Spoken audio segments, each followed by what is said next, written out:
Welcome. In this lesson, we're going to take a look at while loops. Let's get started. Our first learning goal today is that you can explain while loops and use them to solve problems. The second is that you can exit a while loop using a break statement. In this example, we play a little guessing game with the user.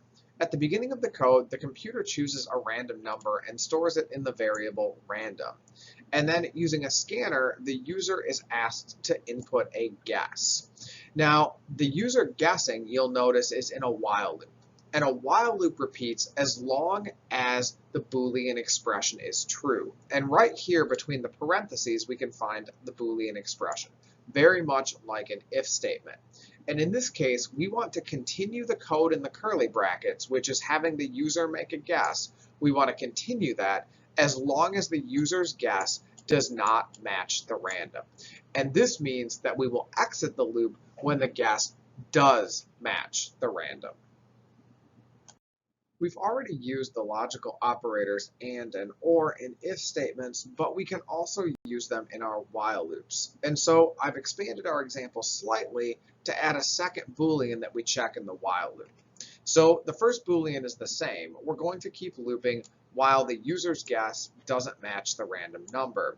But we're also going to impose a little limit on the number of tries the user can take. So you'll notice that each time the user guesses, we add to the number of tries. And our second Boolean expression is that we're going to continue while the tries are less than 5.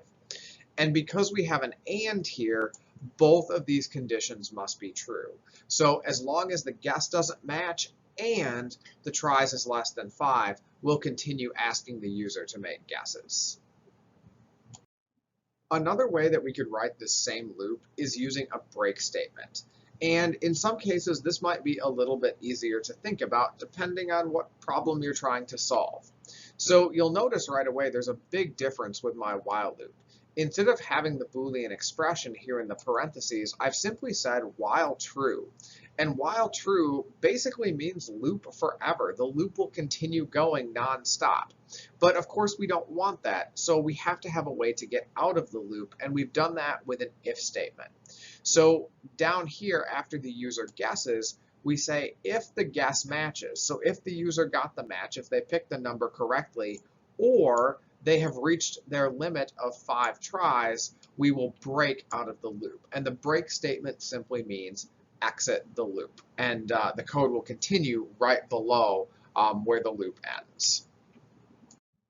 It's important to note that the two examples we just saw have opposing logic, but they still do the same thing.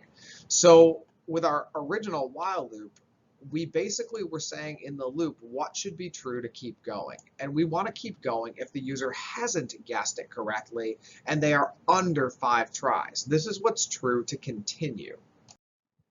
However, with the while loop that uses the break statement, we're looking at the exact opposite logic, because here we're checking to see what should be true to stop. And we want to stop if the guess is a match to the random number or if the tries are equal to 5.